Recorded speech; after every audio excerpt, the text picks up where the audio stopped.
Hey guys! Welcome to Couple. Please like and subscribe if you like this video. In Baltimore, a young black man is sent to prison for felony cannabis possession. In Glasgow, Scotland, an apartment door is kicked in by the drugs squad.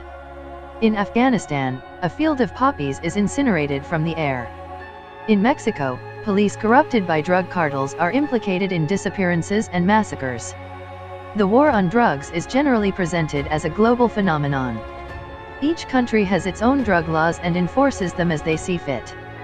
Despite small regional differences, the world, we are told, has always been united in addressing the dangers of illicit drug use through law enforcement.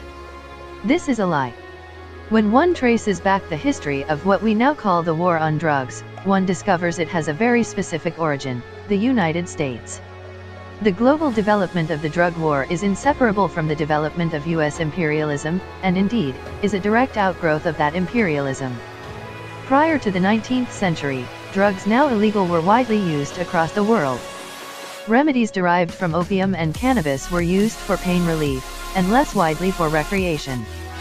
Queen Victoria herself was fond of both opium and cannabis, before being introduced to cocaine later in life. Then came the American railroads. Thousands of Chinese workers came to America during the mid-1800s to build the Central Pacific Railroad. Once the track was complete, however, they immediately became regarded as a threat to white American workers. In 1882, Congress passed the Chinese Exclusion Act, the only U.S. law to ever successfully ban immigration solely on the basis of race. One method of stirring up anti-Chinese hatred was to attack the practice of opium smoking.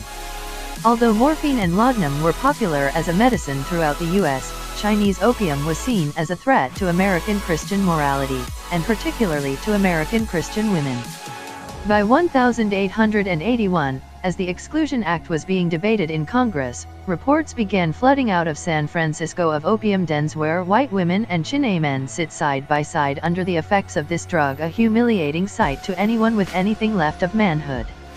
Newspaper editorials thundered that the Chinese opium menace must be wiped out lest it decimate our youth, emasculate the coming generation, if not completely destroy the population of our coast, and that for white Americans, smoking opium was not at all consistent with their duties as capitalists or Christians.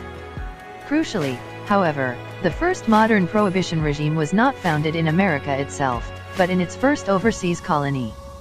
In 1898, America conquered the Philippines in the Spanish-American War. Charles H. Brent, the openly racist Episcopal Bishop of the Philippines, despised opium users, and appealed to President Roosevelt to ban this evil and immoral habit.